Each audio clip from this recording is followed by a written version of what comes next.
Hello viewer, welcome to my channel Learn Physics.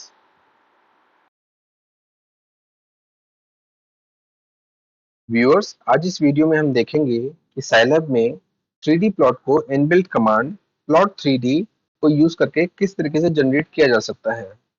Plot 3D command में तीन input होते हैं, V1, V2 और M। V1 एक वेक्टर है जिसमें M एलिमेंट्स हैं, V2 एक वेक्टर है जिसमें N एलिमेंट्स हैं और M एक मैट्रिक्स है जिसका ऑर्डर M क्रॉस N है या M बाई M, यानी कि M मैट्रिक्स में M रोज हैं और N कॉलम्स हैं।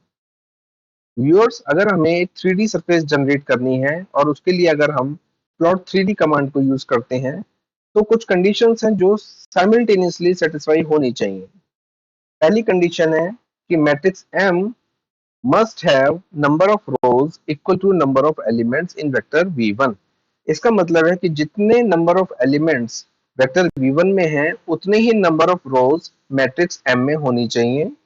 दूसरी कंडीशन है matrix M must have number of columns equal to number of elements in vector V2। इसका मतलब है कि जितने भी number of elements vector V2 में अवेलेबल हैं हमारे पास, उतने ही number of columns matrix M में भी होने चाहिए। तो व्यूअर्स, अब हम देखते हैं कि इस अंडरस्टैंडिंग को हम कोड में किस तरीके से इंप्लीमेंट करते हैं।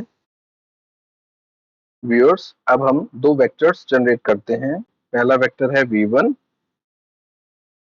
लेन स्पेस, हम रेंज लेते हैं -5 से 5 तक और टोटल नंबर ऑफ एलिमेंट्स इस वेक्टर में लेते हैं 4। अभी 4 क्यों ले रहा हूं आपको समझ आ जाएगा थोड़ी देर में। एक दूसरा वेक्टर जनरेट करते हैं लेन स्पेस, इसमें भी हम रेंज लेते हैं -5 से 5 और इसमें एलिमेंट्स लेते हैं 3। अब हम एक मैट्रिक्स जनरेट करते हैं M1 V1 transpose multiplied by vector V2 और अब हम इसको प्लॉट करते हैं। Plot 3D V1 V2 and M1। आप देखिए हमारे पास एक 3D सरफेस 3D इमेज हमारे सामने है।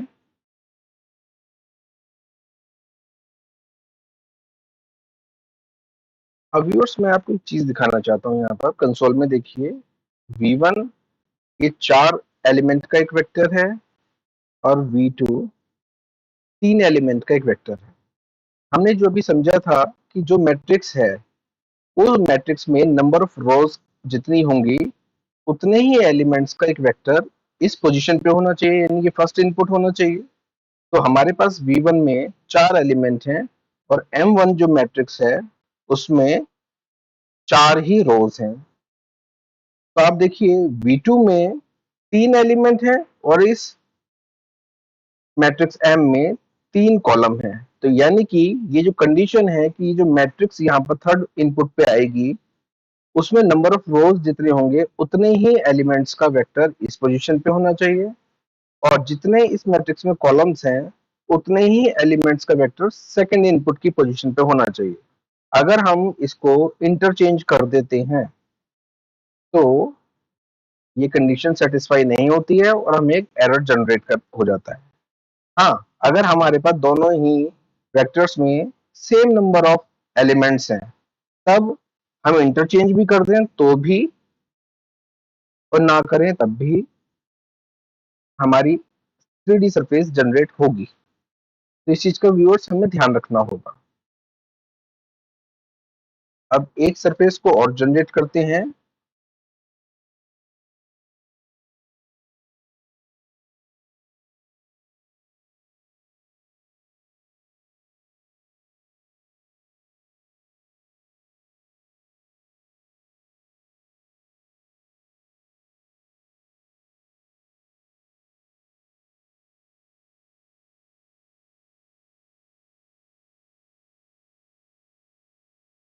देखिए हमारे पास ये एक 3D सरफेस जनरेट हुई है जो एक रैंडम फंक्शन से हमने जनरेट की है।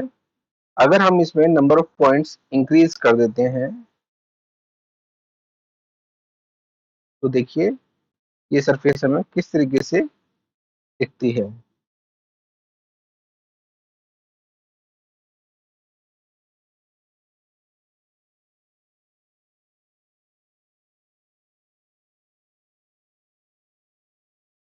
व्यूअर्स, इस सरफेस को और इस फिगर को हम टाइटल भी दे सकते हैं।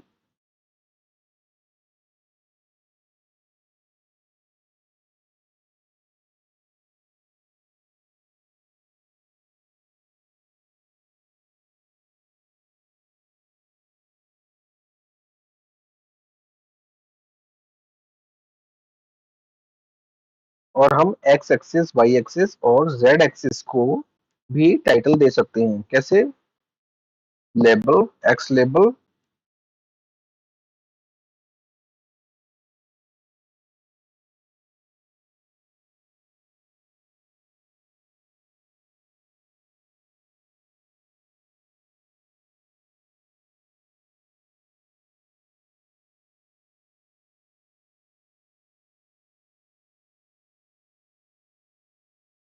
ये हमारा वाई लेबल हो गया।